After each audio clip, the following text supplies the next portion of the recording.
Sports Talk, Sports Talk. Here's your host, Alan Michael. It's time to play ball. It's a new day here on Sports Talk, Sports Talk. Welcome to the show, everyone. I am Alan Michael Tazinski, here to talk sports.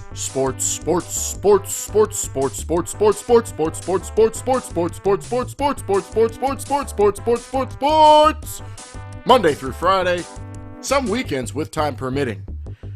Today, I want to talk about how soft the Pittsburgh Pirates are. I want to wallow in the negativity. I want to paint what seems to be the inevitable picture of destruction and despair, dismay, doom and gloom for the Buccos. Going into the All-Star game, we were calling the Pirates butter because they were on a roll. Then the Pirates came out from that All-Star break with all the ferocity of a popcorn fart, losing 3 straight to the Milwaukee Brewers, the last place Milwaukee Brewers. It is a sad day in Pittsburgh. If you are an old, crotchety geezer who is already prepping for doomsday in mid-July. But if you are a Pirate fan, you must remain positive. They let Jordy Mercer take a cheap shot from Carlos Gomez, though. Why didn't anyone drill that son of a bitch? But they have proven that they can compete with the best in the business, taking the Cardinals out to the woodshed before the All-Star game. But the Brewers are in dead last. Why did Cole and Burnett need 8 days of rest? Don't be sour. The best is yet to come. Clap your hands for your Buccos and feel the power. Let's go Bucks. Let's go Bucks. Let's go Bucks. Although I have no grounds for keeping calm and bucking on, the Pirates have never really given any of us millennial fans something to hang our hats on.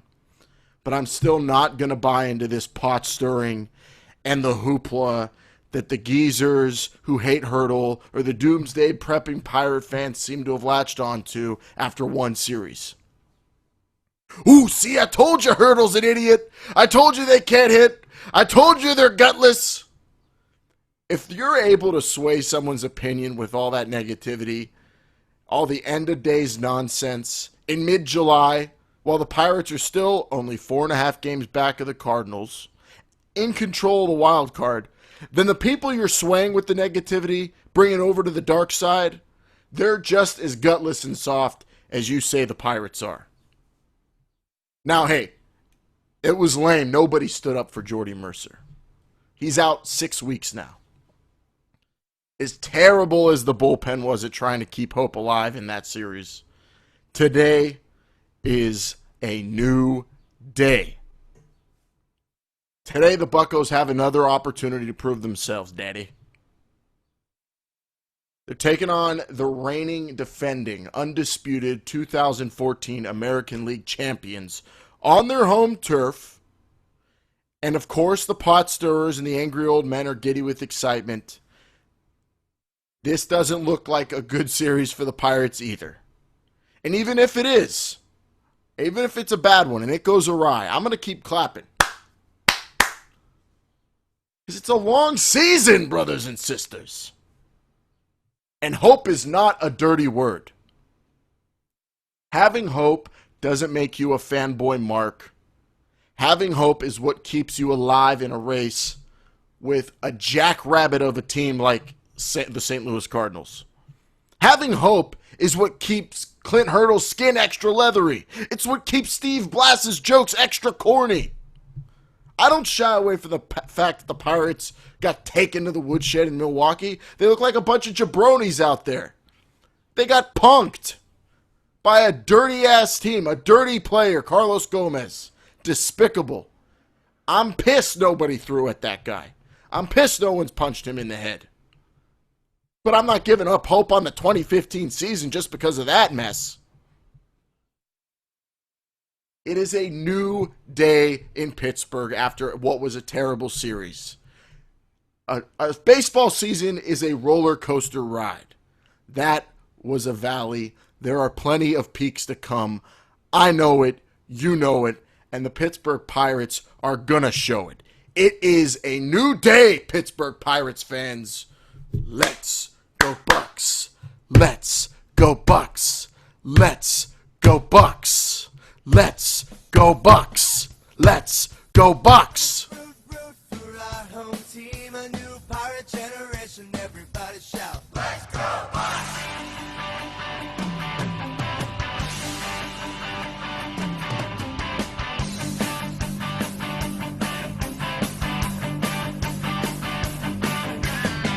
Take me out to where the pirates play, catch the sights, cheer the plays, feel the glory of yesterday.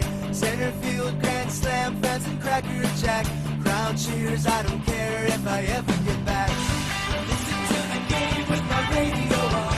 Rap along to the rhythm of a Buccos song. To a bar full count with nobody out.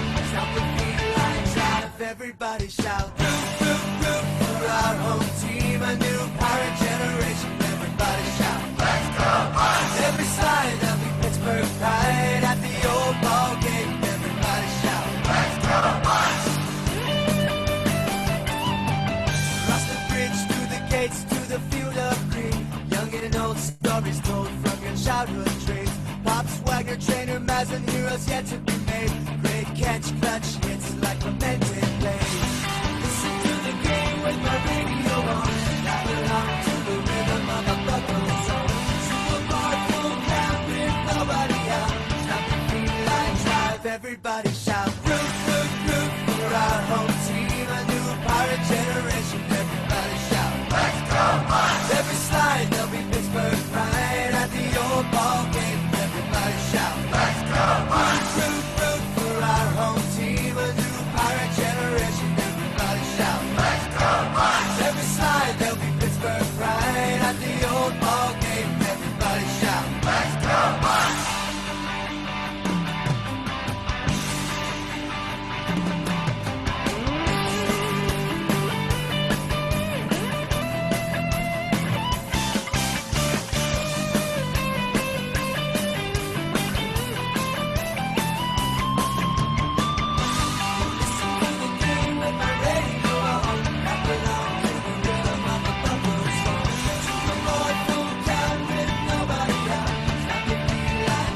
Everybody shout. Root, root, root for our home team, a new pirate generation. Everybody shout, let's go Bucks! Every slide, there'll be Pittsburgh pride at the old ball game. Everybody shout. Root, root, root for our home team, a new pirate generation. Everybody shout, let's go Bucks! Every slide, there'll be Pittsburgh pride at the old ball game. Everybody shout, let's go Bucks!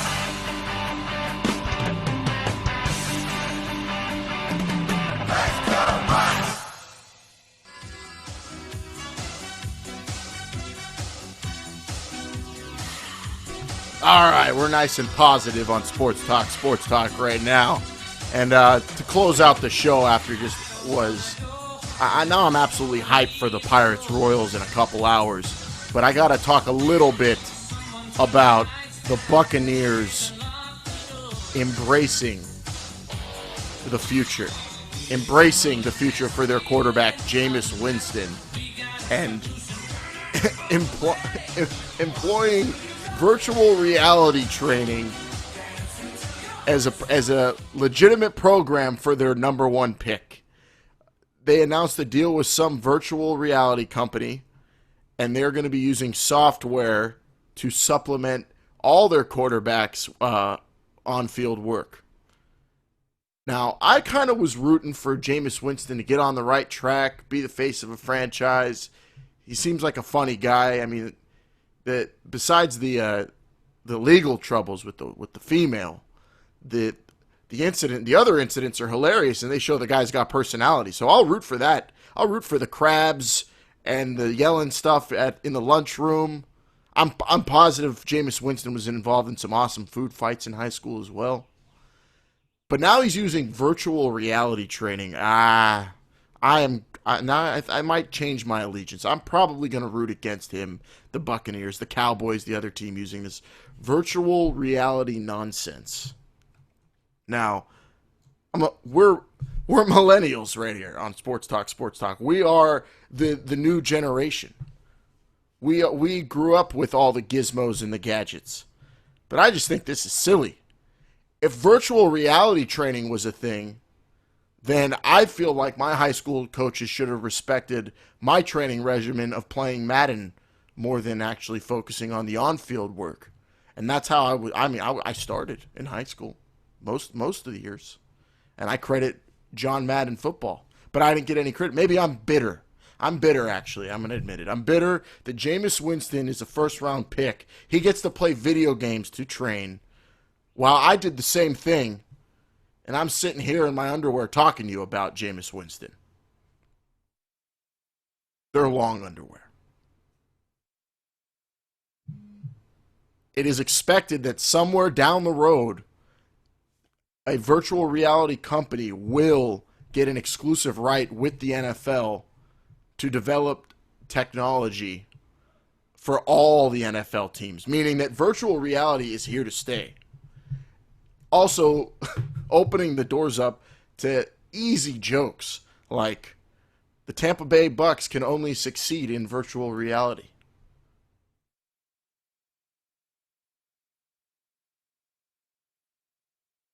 Or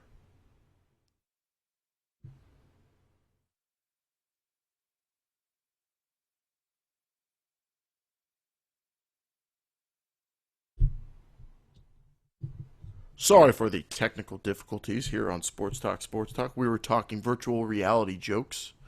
The virtual reality gimmick here in the NFL is just opening the floodgates to silly jokes, a whole lot of money being spent for something ridiculous. Come on. How much more money do these NFL teams need to pump into goofy shit like this? How about pumping money back into the cities that you're robbing of tax dollars for these gigantic new stadiums?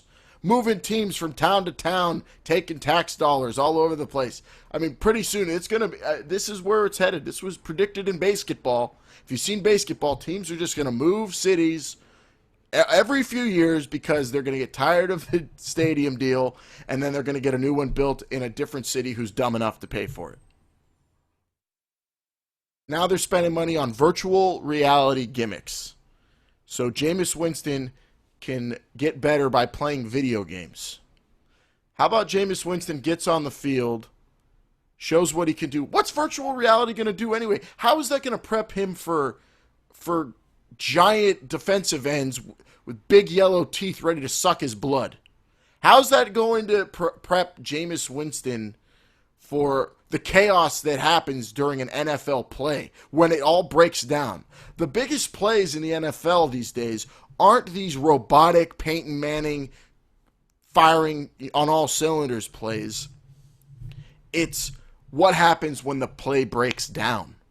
That's how your superstars and the cream rises to the top in the NFL nowadays. The robotic stuff is the filler. The winners, the teams that win, make those giant plays. Look at the Super Bowl. Both teams played pretty robotic, minus some big plays that changed the game. They both made equal amounts of big plays. Tremendous Super Bowl. But the biggest play of them all, a no-name defensive back jumping on a route, picking off what was the dumbest play call in Super Bowl history, and sealing the deal for the New England Patriots. I don't think virtual reality training came into play on that play. I don't think virtual reality training. I mean, look at Peyton Manning. Probably sees the whole game as a video game. He is a robot in every sense of the word. Mechanical. He is the stiffest looking quarterback I've ever seen. He is upright always. Boom, boom, boom, like a robot. He didn't need virtual reality training. What's Jameis Winston? If anything, this is going to hurt Jameis Winston because he thrives on those kind of plays. He is like your Ben Roethlisberger kind of quarterback. He needs defensive backs or defensive linemen to miss him, linebackers to miss him, plays to break down. That's where he makes his money. If anything, this is going to hurt him. The virtual reality gimmick is so silly. This is the funniest thing so far this week in sports, besides them trying to get me to care about the British Open. That Jameis Winston virtual reality trading. And the Cowboys are using it too. That could hurt Tony Romo. Trying to keep Tony Romo in the pocket, that's going to hurt the Cowboys. You need Tony Romo to run around like a chicken with his head cut off, fighting broken ribs, gunslinging all over the place. Although he's more of a corporate gunslinger, unlike Brett Favre, who's your classic Wild West gunslinger. I still will call Tony Romo a gunslinger. But the virtual reality chain, what a gimmick. Who's the last team that's gonna use this?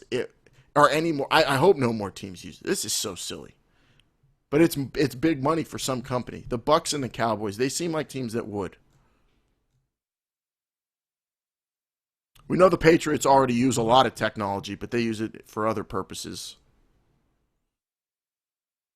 I don't see Tom Coughlin adopting virtual reality training for the Giants. I'm pretty sure he's pretty confident in his system. I doubt Lovie Smith was the one going out saying, we need virtual reality training for this new kid. It's the only way. This is just silly owners seeing money grabs once again. Ooh, someone's got... Sepp Blatter is a scumbag who deserves fake money to be thrown at him by British comedians. But what about the NFL? The money grabs by the NFL they are getting even more absurd on a daily basis. Virtual reality training for quarterbacks.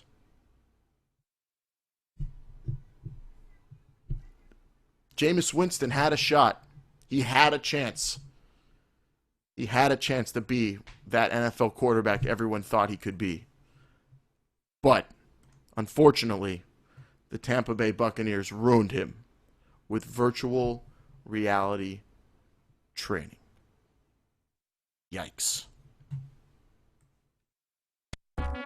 All right, that does it for me today on Sports Talk. I got the Pirates and Royals to watch in a couple hours. I want to thank you for clicking on the link on the YouTube page at Alan Maggle, ALANMAGGLE. Go to the website, sportstalk.com. All the episodes are there, as well as the blogs. We are with you every Monday through Friday, some weekends. And, of course, we are on all the podcatcher gimmicks, iTunes, Stitcher, whatever you use on your mobile gimmick, you could download the show. Don't forget to subscribe. Subscribe to the YouTube page.